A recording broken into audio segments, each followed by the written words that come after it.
Segunda-feira, dia 20 de janeiro, o tema do dia de hoje acaba por ser um bocadinho inevitável, tendo em conta as últimas horas no Reino do Dragão. Vítor Bruno foi despedido ainda de madrugada e, assim sendo, temos aqui Pedro Jorge da Cunha, chefe de redação do 00, para analisar este momento muito negativo do Futebol Clube Porto. Bem-vindo, Pedro. A primeira pergunta que eu te gostava de fazer era esta demissão, que já vinha sendo falada há algumas semanas, há alguns dias, surge no momento certo para o Futebol Clube Porto? Bom dia, Miguel. Surge no momento possível, julgo, porque o André Vilas-Boas percebeu-se que tentou adiar ao máximo esta separação. Em novembro, na primeira fase de maior contestação ao Vítor Bruno, eu escrevi aqui no 00, no Campo Pelado, que havia 5 motivos que me levavam a perceber a decisão do André Vilas-Boas em assegurar o Vítor Bruno, mas de facto, na viragem do ano civil, curiosamente, até aparentava haver alguma estabilidade na equipa, a equipa estava novamente numa fase de retoma, parecia melhor do que Sporting e Benfica, e depois em 20 dias, hoje é 20 de janeiro, como apontaste bem, em 3 semanas tudo foi virado de pantanas, ao contrário. Neste caso, o Futebol Clube Porto, de facto, as últimas 3 derrotas, principalmente as últimas 2, foram muito más, foram muito feias, pela falta de resposta da equipa. Mais do que perder na Choupana e em Barcelos e falhar o assalto ao primeiro lugar, que estava ao dispor da equipa, antes do jogo na Madeira, foi de facto a falta de competitividade do Futebol Clube Porto nos 2 jogos, principalmente na Madeira. Mas mesmo em Barcelos, e ontem estivemos aqui até os 2 na redação, a analisar o jogo com calma, com algum distanciamento, para vermos mais os posicionamentos táticos, as reações da equipa sem bola também, e de facto percebeu-se que a equipa estava desorientada. Estava a querer mais do que quis na Madeira, mas depois havia sempre algum pormenor que impedia a equipa de se projetar no jogo. O primeiro golo é um bom exemplo disso, novamente. Há um erro primeiro do João Mário que é facilmente ludibriado, depois há um jogador que julgo que é o Neon Pérez que também não consegue encurtar o cruzamento do Fujimoto, e o golo do Pablo Filipe, filho do Pena, curiosamente, que aparece à frente do Otávio, quando o cruzamento é feito está atrás, depois aparece à frente e o Diogo Costa também não consegue antecipar-se e fazer a mancha como devia ter sido feita. E depois o segundo golo, ou seja, uma grande equipa, uma equipa que quer ser campeã nacional e que vai a perder para o intervalo e que tem a capacidade de marcar logo no início da segunda parte, depois de empatar, nunca mais pode deixar de ter o controle do jogo. E a verdade é que o Porto faz o 1-1, parece que quer ir para cima do Gil Vicente, fazer o 2-1, 3-1, e acaba por sofrer um golo 2-1 num pontapé de canto, mais uma vez, tal como na jornada anterior na Choupana. Portanto, os indicadores começavam a ser muito negativos, a contestação começava a ser insustentável, e o próprio Vítor Bruno terá consciência que nesta altura já não era apenas um problema de futebol. Parece-me que há aqui também um problema de balneário, com o caso do PP a ser o último de uma série de situações um bocadinho incompreensíveis para quem está de fora, e portanto, à tua pergunta inicial, se é o momento certo, eu diria que foi o momento possível e adiado ao limite pelo André Vilas-Boas. Que balanço é que é possível fazer desta era de Vítor Bruno, que acaba em janeiro, começou no verão passado? Que balanço é que é possível fazer? Miguel, eu estava aqui a ler uma peça feita por ti ontem à noite, que aponta precisamente para uma informação objetiva, ou seja, já há 53 anos, desde a época 72-73, que o Futebol Clube do Porto não perdia, portanto não passava por 2 séries de 3 derrotas consecutivas na mesma época. Isso acho que é um resumo um bocadinho daquilo que foi a época deste Futebol Clube do Porto, muito irregular, muito instável. Em 72-73 com Fernando Rieira, e tivemos que esperar agora até 24-25 com o Vítor Bruno. Houve aquelas 3 derrotas consecutivas em novembro e agora no início de 2025. Além disso, desde a passagem de Otávio Machado como treinador principal, já neste século, que o Futebol Clube do Porto não perdia 8 jogos em 29 compromissos oficiais. Portanto, são dados pobres, não é? Na perspectiva azul e branca, se pensarmos que o Porto é um candidato sempre ao título, às conquistas, a era Vítor Bruno não pode deixar muitas saudades nos adeptos do Futebol Clube Porto. É verdade que começou com a Supertaça que nós assistimos em loco, com uma grande reviravolta em Aveiro, um jogo muito raro, muito difícil de explicar até hoje, não é? Mas a verdade é que o Porto começa muito bem com essa vitória, que podia ter dado ali um lastro de competência,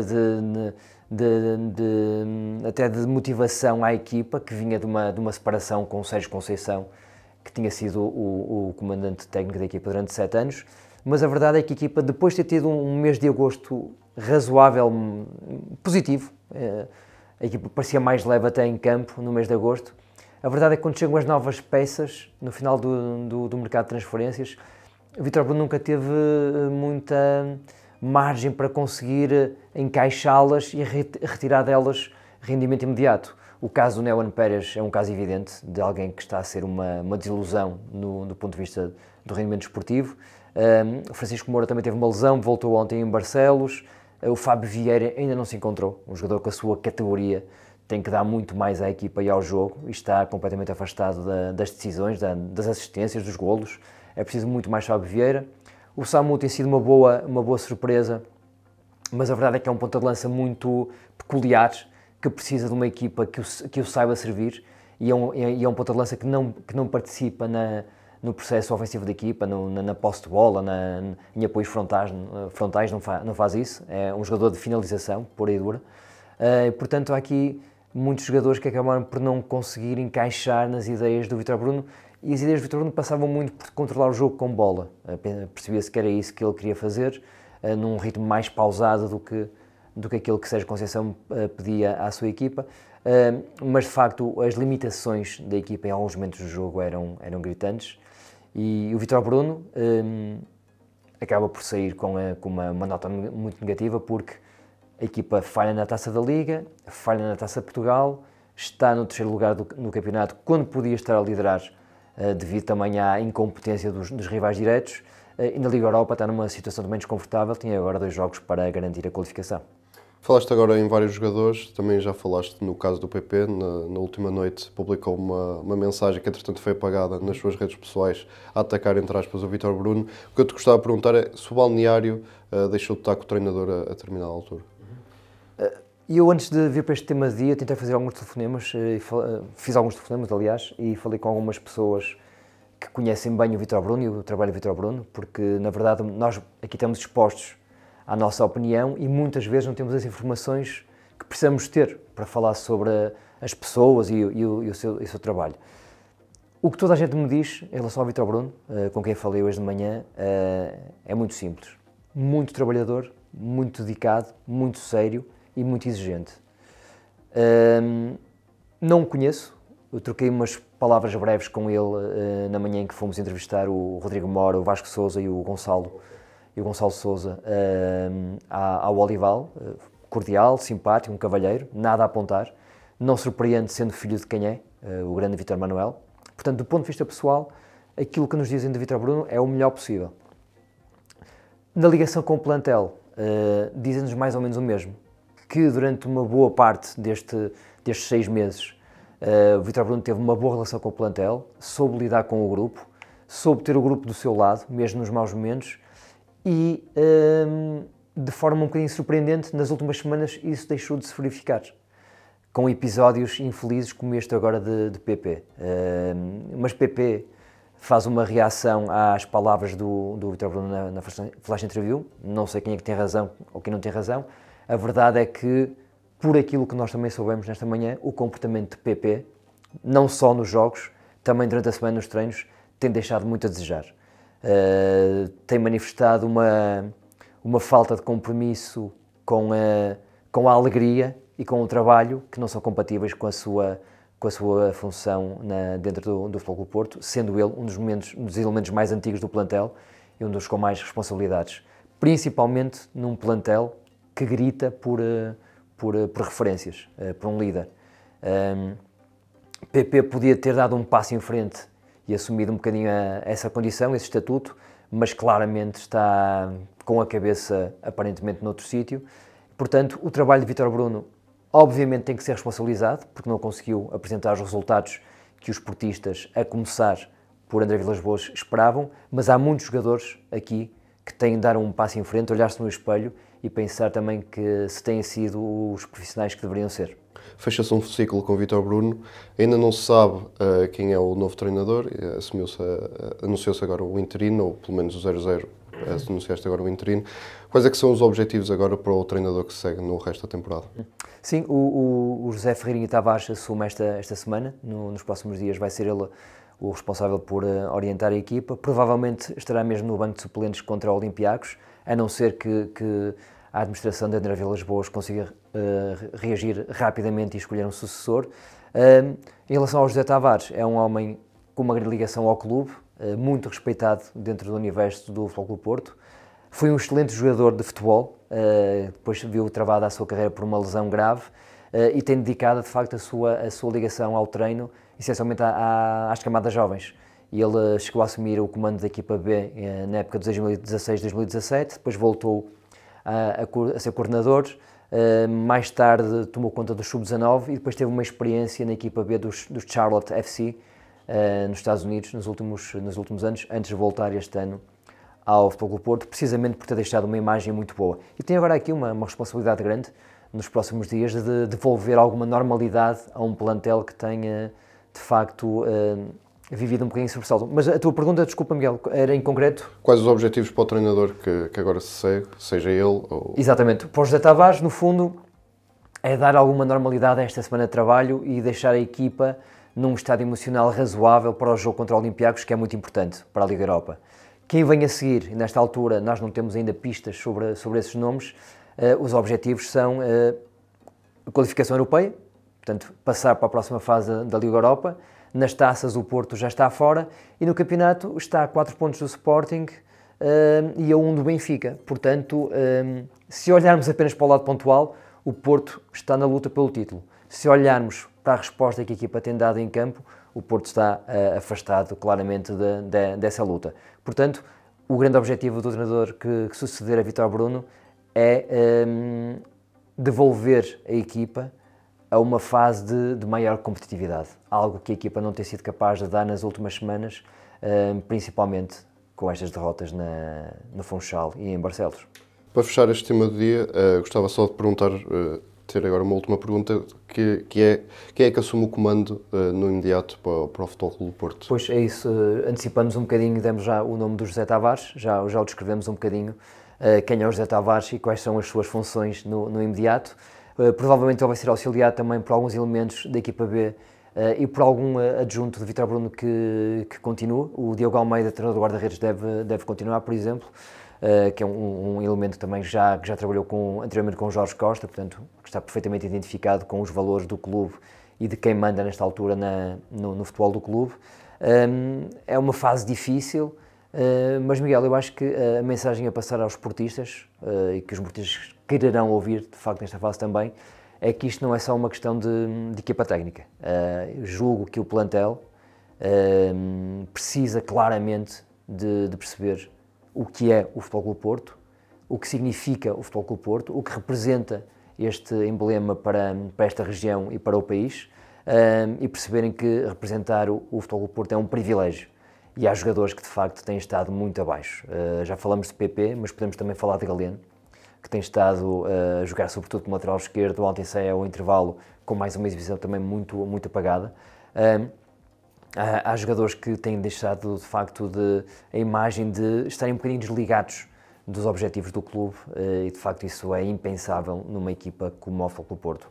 Estamos de fora, não sabemos de quem é a maior responsabilidade, se essa responsabilidade de incompetência nasce na equipa técnica, se nasce do lado também dos jogadores, mas esta é uma altura decisiva da época do Porto, porque depois destes 6 pontos perdidos em 2 jornadas seguidas e sem treinador no imediato, o Porto pode passar aqui uma fase muito penosa, porque ainda falta muito para acabar a temporada e se não houver aqui uma reação rápida e positiva, isto vai ser um calvário para quem está no Porto e para quem gosta do Futebol Clube Porto também.